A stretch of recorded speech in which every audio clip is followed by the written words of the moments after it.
A warm welcome to TBC News. Our top stories tonight. New dawn for teachers as 2 billion injected to revisit the conditions.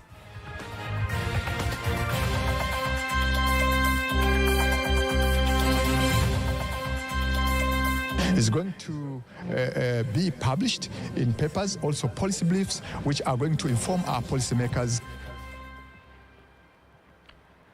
Tanzania-Norway meet, seek deeper trade ties.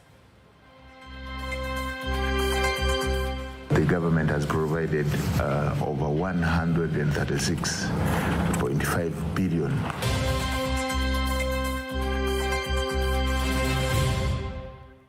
Good evening, I'm Kanki Mwaigomole. You can also follow us live via our YouTube channel at TBC Online and also get all the latest news through our Instagram, Facebook and X pages at TBC Online.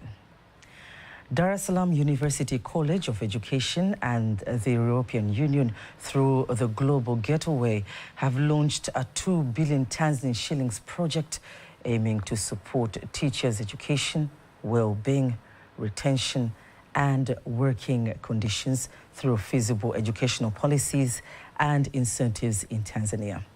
Apart from Tanzania, the 680,000 euro project is expected to include universities of education in Kenya and South Sudan and is expected to be completed within 18 months. Nasa Kingo has more details. Speaking to TBC News during the launch of the project in Dar es Salaam earlier today, the Deputy Vice Chancellor, Research, Professor Nelson Boniface, insisted that the project has been finalized at the right time as the country is embarking on major transformation in the education sector, while the principal of the Dar es Salaam University College of Education, Professor Stephen Maluka, says Tanzanians should expect major improvements in the education system, including teachers' well-being. Actually, it's timely because it's looking at the well-being of our teacher, and actually it is well connected with our new policy on education, which was launched, I think, in 2023. And its importance to the nation is to see how the nation is performing by doing a research, which is our major function at the universities. And this kind of information is going to be published in papers, also policy briefs, which are going to inform our policymakers on the implementation of our new policy. If need be of the changes on our policy, they will be really informed. Project is very important and it has come to at a very right time where the government of the United Republic of Tanzania has just started to implement a new educational policy and curricula version 2023. So it is well aligned to the priorities of the country in terms of improving welfare and incentive and morale for the teachers. Finnish Ambassador to Tanzania, Teresa Zitting, says that Finland has been moved to be part of the project as it shares a similar history of economic growth with Tanzania, insisting Tanzanian government has already shown a willingness to work on the recommendation when the project ends. And we as Finland, we have been supporting and invested a lot in education for very many years. You might know that more than 100 years ago when we became independent, we were a fairly poor country, agrarian country.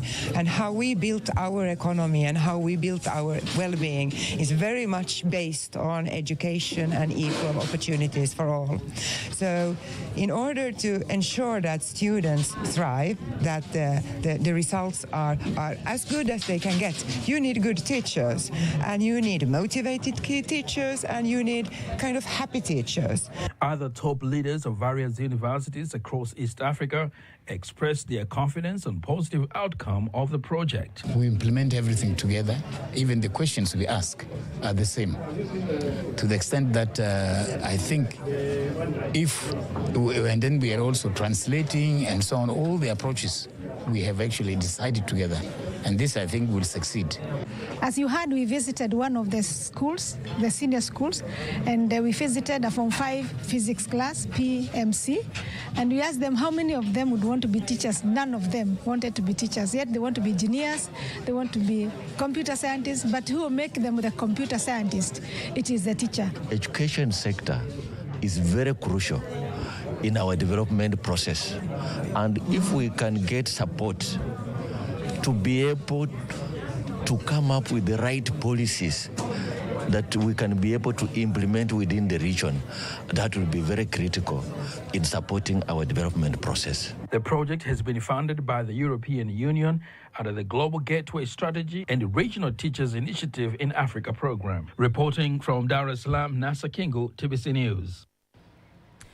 The Minister of Finance, Mwigulu Nchemba, says cordial cooperation between Tanzania and Norway has made it possible the implementation of various economic and social projects, including the 188 billion shillings rural electrification project, improving the lives of millions. Here are more details. Dr. Nchemba made the remarks in Dodoma when he met and held talks with the Norwegian ambassador in the country, where, amongst other things, they discuss deepened ties in various areas of development, including agriculture, climate change, helping poor households through the Tanzania Social Action Fund, and domestic revenue collection. I further wish to extend our thanks for the support given by the Norwegian government to productive social safety net program, phase 2 again. Since 2020, the government has provided over 136.5 billion to PSSN2, which is also another initiative which goes directly to the lives of our people. More specifically, these are the people which need special attention. So we are also grateful. So let me reaffirm the commitment of the government and leadership of Her Excellency Dr. Samia Suluhu Hassan that will continue this cooperation to strengthen the development support we are benefiting from your side. On the other hand, the Norwegian ambassador to Tanzania says Norway will continue to work with Tanzania, commending the country's success in implementing the standard gauge railway project, which plays a key role in improving transportation of goods and connecting the Great Lakes region countries. On the bilateral from the embassy, we see, some areas we would like to go in. One area is what you mentioned with engineers, female engineers. Another area was also what you mentioned, TASAF, to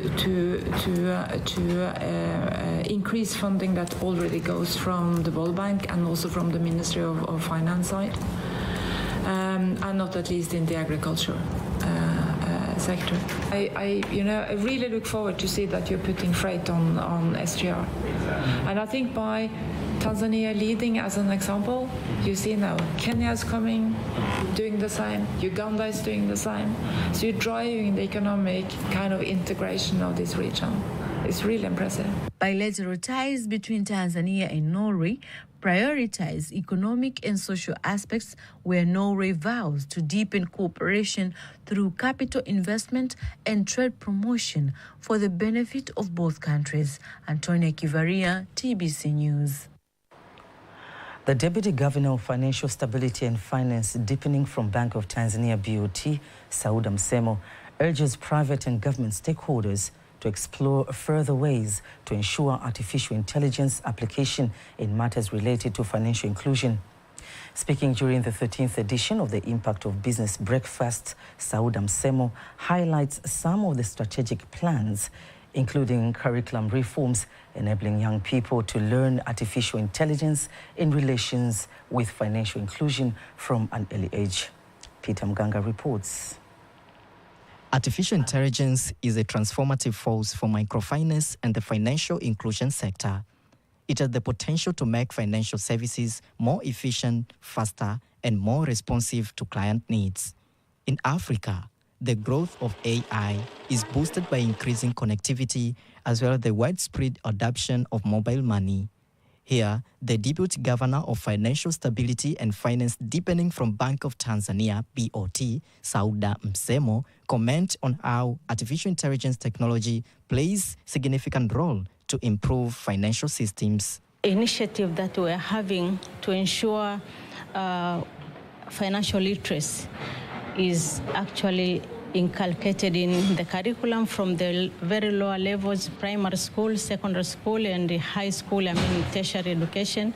It's important that we continue sensitizing the public to understand and to also move forward cautiously, but ensure that they also embrace technology appropriately. Angel Mbogoro is the founder of 13th edition of the Impact Business Breakfast, and here shares her commitment on serving the community through knowledge sharing for the betterment of improving IQ among the members of the community in matter related to AI and financial inclusion.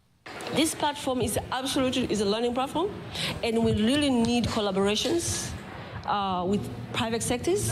We really need collaborations with government. The future looks good, and we're here to stay, and consistency is the key, because what we're trying to preach is professionalism.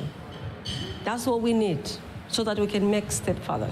Furthermore, some of the participants explain how they will apply the knowledge received on financial inclusion. As we are looking at financial inclusion and also helping our customers get credit, we've been able to provide a lot of credit to different customers by understanding their needs. Through AI, we're able to understand their transactions, what products they use, and the value that they will be able to pay. So that has also helped increase credit availability to the market, to our customers and different businesses, but also individuals, that is helping them move from point A to point B. You have seen the panelists, for example, they came up with very good experience and what has been transpired in terms of the initiatives that are actually underway.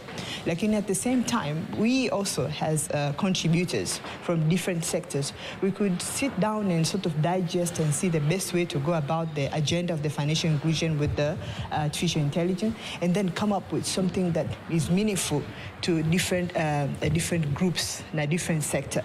So we need to know what's AI. So when you go to this international, let's say, meeting boards, when you go there, maybe someone asks you a question and you don't know. That sometimes looks embarrassing. AI is just simple. It's just like a person who doesn't only have a body and feelings. The 13th edition of Impact Business Breakfast, attended by more than 100 people from private and public stakeholders, while artificial intelligence declared by participants and to be used on financial inclusion. Peter Mganga, TBC News, Dar es Salaam. In other news, the Deputy Prime Minister, Dr. Doto Biteko, has directed the Ministry of Natural Resources and Tourism to collaborate with the private sector to develop new tourist attractions using digital platforms to expand Tanzania's tourist market and explore areas that are yet to be properly utilized. Opening the 8th Karibu Kili Fair tourism exhibition in Arusha, the Deputy Prime Minister, Dr. Biteko, stresses on the use of technology, insisting collaboration with the private sector, boosting the hospitality sector. Here's a report by Sechelela Kongola, read by Faidha Ngaga. Tourism products that attract local and foreign visitors to visit the country, including local foods and even culture, have become an attraction at the Karibu Kili Fair exhibition, involving more than 500 companies from around the globe. Deputy Prime Minister Dr. Doto Biteko emphasized the use of ICT in promoting tourism. Secondly, we should leverage the opportunities in the ICT sector so as to promote tourism and improve access to tourism markets in the country.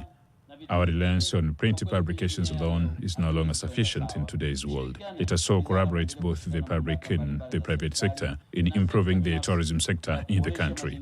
The Deputy Minister of Natural Resources and Tourism has mentioned the measures to develop the tourism sector, while the Arusha Regional Commissioner, Paul Makonda, has requested an official location to hold the exhibition. Kwa kutambua kwamba shughuli ya mikutano ya kimataifa Recognizing that meetings and conferences are an important aspect to the tourism sector, the government has approved the construction of a large convention center in Arusha. The government has accepted to use more than 230 billion Tanzanian shillings, and as we speak, the contractor has already been hired.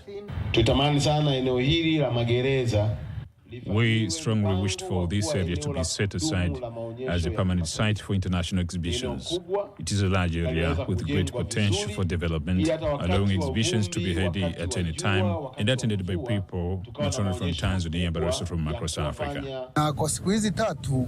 In these 3 days, one will be able to receive training and general awareness. The flavors that leave and even local visitors are enjoying them. Hello, Tanzania, Akuna Matata, Karibu Sana, and in Masai, Takwenya, equal, is super. Culture entertainment is one of the attractions that stood out in the exhibition.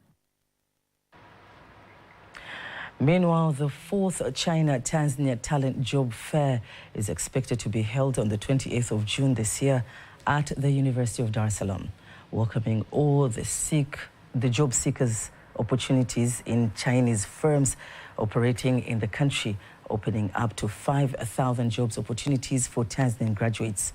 Addressing journalists in Dar es Salaam today, Zhang Xinghen, the Chinese director of the Confucius Institute at the University of Dar es Salaam, says that Chinese companies will continue to create job opportunities for Tanzanian graduates. And on the 28th of June, during the 4th season of a China-Tanzanian Talent Job Fair, all the university students will be welcomed to join this job fair. They can just seek for the job opportunities provided by Chinese companies. Meanwhile, representatives from the China Enterprise Chamber of Commerce in Tanzania explain further on this year's event. Two brothers and close partners, through thick and thin, will continue to advance and deepen their comprehensive strategic cooperative partnership. Last year, we had the 3rd season job fair was held in University of Dar es Salaam. We organized more than 60 Chinese enterprises, and we had created more than 500 jobs. This is not the first time that Chinese companies have showcased job opportunities for Tanzanian graduates, making tangible contributions to Tanzania's path and its Vision 2050. At least 100 Chinese companies are expected to participate in this year's China-Tanzania Job Fair, escorted by the theme China-Tanzania Cooperation, Create Jobs, Youth Together, Forge the Future. This year's event is being coordinated by the Secretary General of the Chinese Association in Tanzania, Juma Suluhu Sharubalo. In our new segment, Beyond the Ballot tonight, we take a look at Chama cha Mapinduzi, which launched its party manifesto last week, outlining 9 key priorities that will guide the party's campaign for the upcoming general elections and shape the agenda of the next government from 2025 to 2030. Caroline Maleo has more and has explored various political parties in Tanzania.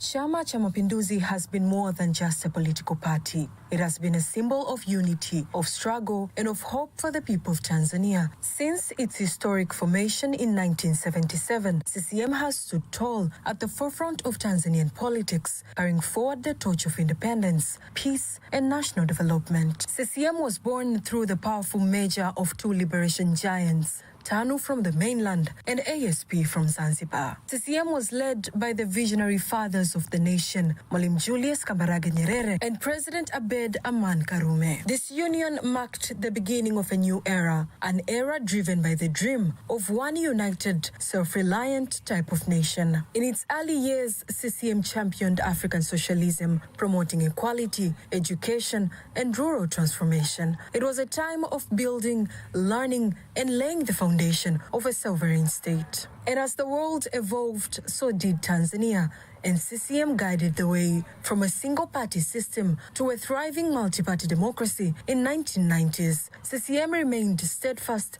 in protecting Tanzania's peace and stability. Today, with more than 13 million members, CCM is the largest political party in Africa, a true people's movement rooted in every corner of the country. From the wisdom of Mwalimu Nyerere to the diplomacy of Ali Hassan Mwinyi, the economic reforms of Benjamin Mkapa, the visionary leadership of Jakaya Mrisho Kikwete, and the bold transformation under the late John Pombe Magufuli, CCM has continuously evolved, reflecting the heartbeat of the nation. Now, under the steady leadership of President Samia Suluhu Hassan, Tanzania is charting a bold course driven by diplomacy, digital innovation, gender equality, and sustainable development.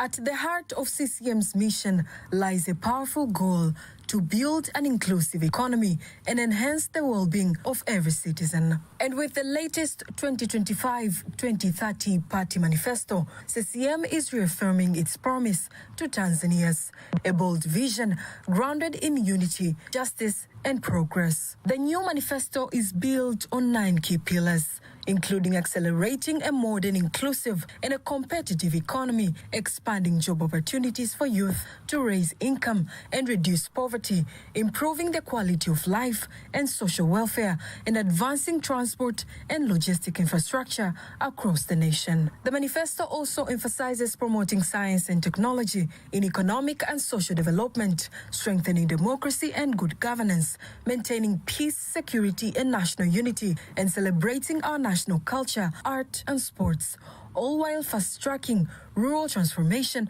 and development. For nearly 5 decades, CCM has worked side by side with the people through trials and triumphs, always driven by the spirit of patriotism, peace, and progress. With this new manifesto, CCM is not just making promises, it's making a pledge to work harder, to listen more, and to build a future that reflects the dreams of every Tanzanian, from the busy cities to the quiet villages. Caroline Maleo, TBC News.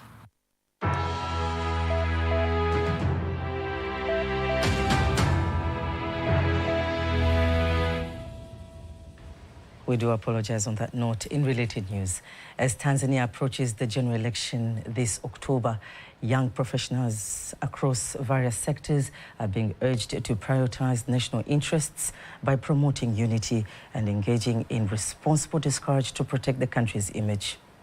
Speaking to TBC News International Affairs, analyst and advocate of the High Court, Novatus Igosha, emphasizes the need for young people to address societal challenges through constructive criticism while upholding national security and stability.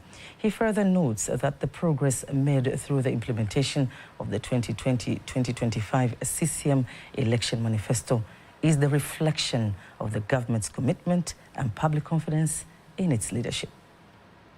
If you can remember, the president had come into office inheriting 2 global turbulences. Number one is the COVID-19 pandemic, but within the 5 years, we also have trade wars between 2 major economies, between the United States and China.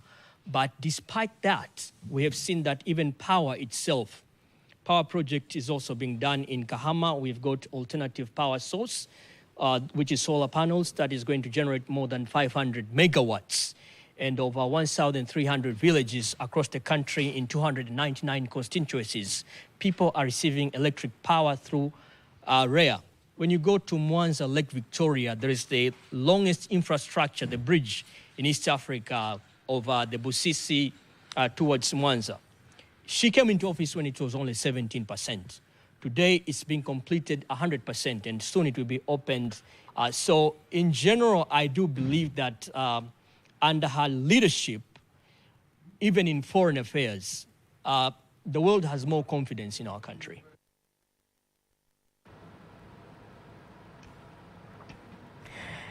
In case you missed any of our news stories, remember you can always go to our YouTube channel, TBC Online, and watch anytime, anywhere. Before concluding the local news tonight, let's have a look at today's exchange rates according to the Bank of Tanzania, BOT.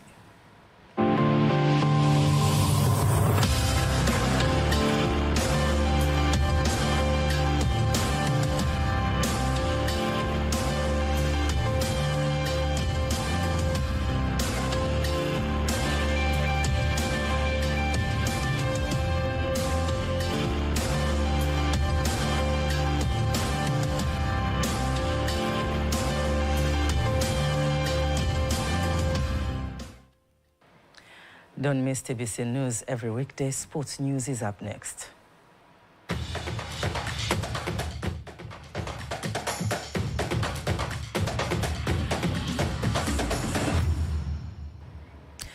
And in sports news, JKT basketball team head coach Christian Jacob believes his team still has high chances to win the Dar es Salaam Basketball League title, even though they have already lost 2 matches and have won 3 out of the 5 that they have played.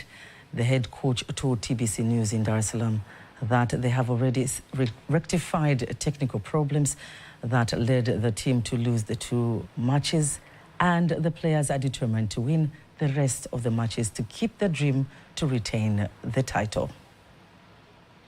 Kwa ubora tu mchezaji mmoja mmoja individual kabla mimi sijaunganisha mbinu na maarifa kwao kucheza katika mifumo ile ambayo sisi tunataka. I'm very confident that I remain to be a champion because I have players who have individual quality. This implies that only quality of players before adding any technique assure me that we can win the title. I have some players who are very good in defending and other in offensive. So I try to build the team which will work, and I believe if they will use my techniques and their quality, will defend our champion. JKT has already played 5 matches, won 3 and lost 2, and have collected 6 points. And that's the end of the sports news. And now, before we conclude the local news tonight, let's take a look at the weather forecast for the next 24 hours. My name is Godfrey Kazinja. I present to you 24-hour weather forecast from Tanzania Meteorological Authority. Average wind speed expected over some part of our country, except over the coastal area. Wind expected to flow at the speed of 40 km per hour. TMA issue an advisory of expecting strong winds over the entire coast. Please take note on that. For tonight, we expect the lowest minimum temperature to be 9 degrees Celsius over Njombe regions. And together with Tanga, Unguja and Pemba Island, together with Dar es Salaam and Pwani, expect future particle condition, light rain shower over Furere for tonight. The rest part of our country expect future particle condition. For tomorrow, expect future particle condition, thunder shower over Furere and sun period over Kagera and Mara, while high grounds of Arusha and Kilimanjaro, together with northern part of Morogoro region and southern coast, expect future particle condition, light rain shower over Furere and sun periods. The rest of coastal, northern coast expect future particle condition, rain shower over Furere and sun period. The rest part of our country expect future particle condition and long sun period. Let's have a look for the 4 days weather forecast for some part of our country, starting from the day after tomorrow. Dar es Salaam, expect future particle condition, rain shower over Furere and sun period. Dodoma, expect future particle condition and long sun period. Mbeya, expect future particle condition and long sun period. Together with Mwanza, expect future particle condition and long sun periods. Kilimanjaro, expect future particle condition and long sun period. The same as Morogoro, expect future particle condition and long sun periods. Arusha, expect future particle condition and long sun period. Dear viewer, we thank you for watching us and have a good time. And that marks the end of the news bulletin for tonight. Don't miss our next bulletin in Kiswahili at 11 p.m. On behalf of the whole team, I'm Kanki Mwegomole. Good night.